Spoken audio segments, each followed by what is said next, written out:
would love to see you, even on stage. Ready? Because you're humble.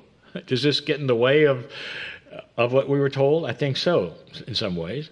Because you don't have an agenda when you're humble, and you don't make people feel that that you want something from them. You're genuine, and you care, and they want to see you. It's on and on. You could go on. It gets in the way of this odd linear idea that you can only be one thing or the other, humble or not, on stage or not, and all of that starts to fall apart under what we'll call spiritual logic. We're magnificent. Lindy, you are magnificent. You're humble in that magnificence. Perhaps, just perhaps, it's your humility and your loving presence that actually make you humble. Think about it. Thank you, Lee. That's a beautiful answer, and I truly hope that those who do feel a little difficult to sit on that stage to be honoured can just feel us with you in that moment, because you are magnificent. It's true. And you can be humble and magnificent all at the same time. Our next question comes from Merceda.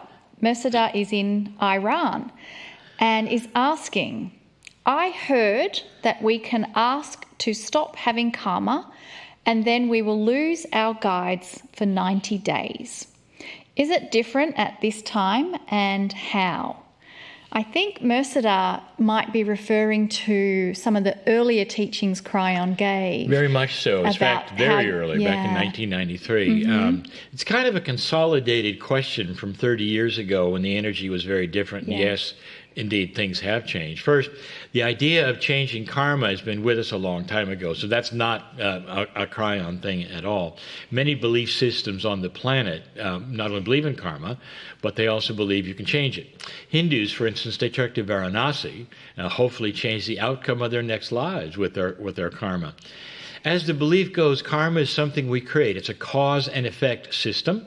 Cryon addressed this very early on in 1993, as I said, in book number 1, and told us that it was time to drop the idea that this past life energy would follow you all through your life. It's a new energy. We have more control than we did then. That's the belief. And so it's time to accept that we can change it. So it's not all that different from other belief systems who believe they could change it, but perhaps not this life. So back then he invited us to declare that we're done with it. And we did, and I did. And we did, all of us around us, and then expect changes right away. So back then, there was what Cryon said, that the process might create a dark time, what he called it, about 90-day period, almost like a reboot of our thinking. Again, that was 30 years ago. The energy was really different back there, folks. Really did. This was, and Cryon even described it as losing a time when you would feel like you were losing your guides. Now, does it make any sense to make a big spiritual decision, go into a new awareness and feel a dark night of the soul? And people will say that doesn't make any sense. Oh, yes, it does. If you're a Christian, you might remember what Christ did on the cross and what he said and what they quoted. And many times they said, "Why have you forsaken me?" And so this is exactly what it is. He's about to make a tremendous change, I would think, in his dimensionality. And there's a time where things retreat from him so it can come back. And it was the same thing as Cryon said when we started to make those kinds of decisions for ourselves. Now, the actual fact is that we don't lose our guides. We never lose them. And Cryon has talked about this before. They're the same forever. They're the same every life. So what Cryon made a joke. He said it's almost like they went in the other room for a while and they changed clothes and you didn't recognize them. So they come back and, of course, everything is new. It's awakening to a grander truth in this way. It's like someone turned on the light in a dark room in your life, and suddenly you get to see things in your life you never saw before. So the process of dropping past life energy is way different in this new energy than it was back then, and now people are doing it almost automatically without any feeling of loss at all. This is the new energy we're in. It's also why Cryon never speaks of that anymore. Beautiful. Thank you, Lee, and I hope that has helped anyone else who had that same question. We have Maria from Jakarta in Indonesia. Maria is saying, you mentioned we can create ceremonies in our own way. I respect the ancient ceremony, but prefer adapting it into a modern way. Can you give me your advice on the example of a new approach to a ceremony? This is a beautiful question because we're kind of in the holiday season where we have many ceremonies. We have our own ceremony. We give many gifts to each other and honor one another. But that it's not the spiritual ceremony that she's talking about. I don't think. So, Maria, let me just give you some things. Ceremony really, truly, in my opinion, exists for one reason. It's to keep us involved in whatever truth we're working on, practice it over and over, honor whatever it is we want to honor. So it's really for us. Ceremonies are, I think, very, very personal. For some beliefs, it's also to make certain everyone remembers what they believe together and to keep the faith. How many of you counted bees in church? Don't answer. I'll wait. I'll wait for a non-answer. Do you think the creator of the universe was making certain you were doing it correctly? The answer, I believe, is no. It was more to remind you of your faith and the institution you were in, but I don't think God was counting the beads with you. I think it was more of a ceremony. That's a ceremony. So, you can change to anything you want to in ceremony as long as you keep the same sacred rules and intent there. That's my belief. We've been around the world. We've seen ceremonies and ceremonies and ceremonies by not just the indigenous, but a whole lot of them. And they're very similar to the intent. They're just very, very different in what they do. So ceremony for us is to help us to continue to remember what's important to us and to honor the energies that we feel are important. Now, the ancients used what they could in their culture. They had more time than we did, of course. But I don't believe there's real sacredness in the actual rituals that they did. It's more important to keep the intent of why they were doing it and to keep them the same if you want to. And that's where the sacredness is. Again, it's in our own consciousness and it's in our own intent. For instance, American Indians, they may have smoked a pipe in their culture, you all know. But if you do something different but honor the same things they did for the same reasons, and you just exchange the pipe for something that made sense to you today, I think they would be the same kind of a thing, and you'd be honored in the same way. How about you make a little altar, perhaps somewhere in your home, and spend 5 minutes before bed thanking Spirit for loving you? Something as simple as this. Or perhaps you're in the country when you can go outside for 5 minutes a night and raise your hands to Gaia, to the sky, and thank for the wonderful things that it gives to us. And you can start listing them. That's ceremony, and you can do it every day. It doesn't take that long. Perhaps you can practice compassionate action every day and give love and peaceful energy to all those who are suffering. That's a form of ceremony, and it's the intent of what you do and the compassion that makes all the difference. Every one of these things is a kind of ceremony and can be done each day. It keeps us remembering our place here on the planet, and like the ancients, it gives honor to the elements and to the earth as well.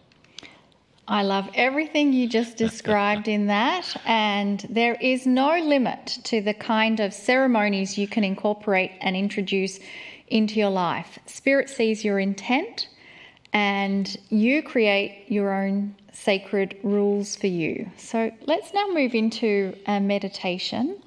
And I'd like to again thank Robert Coxon for the beautiful, divine music that he has brought to the planet.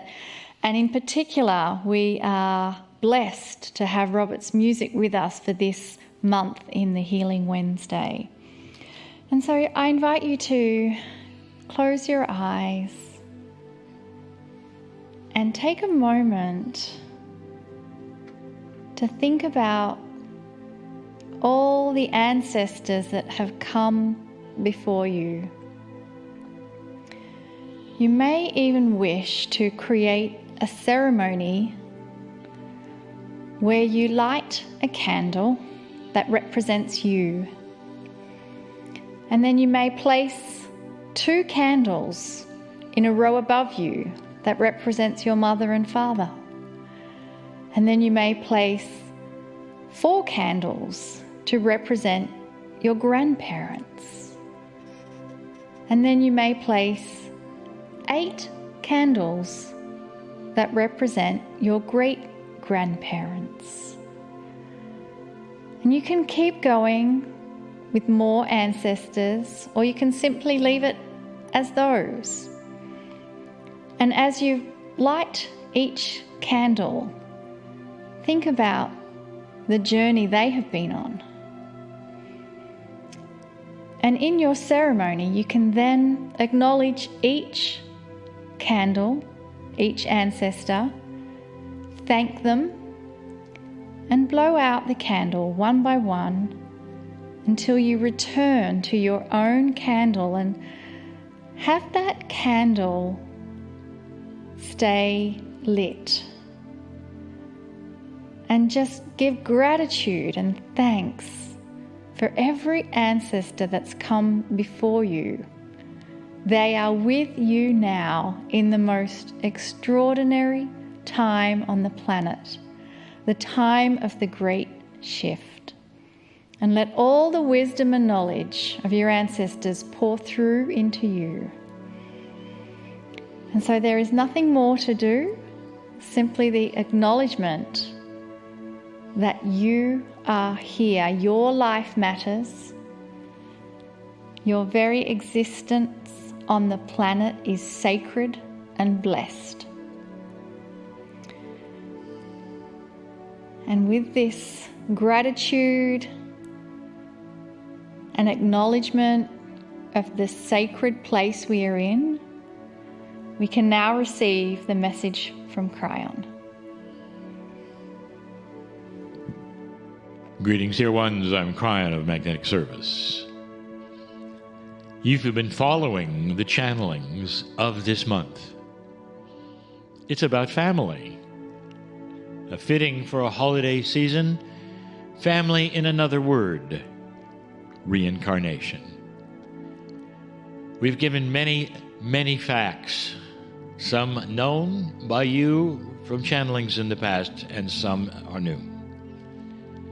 But they're about a process, if you wish to call it that, a system, if you wish to call it that, where one soul continues to come to this planet in different expressions. The expression is the word that many would use for the human form that you take through the soul that you are. We've described a little bit about the history. We've described some of what takes place in the gender switching and how often it happens. We've talked about so many aspects. We've told you that there is a system within this planet that is specific and different from other planets. We've told you that there is a timing difference depending upon your awareness of what an old soul may or may not be, and that all influences the time it takes, the form that it receives and then sends for reincarnation. When I mean the form, I mean by this.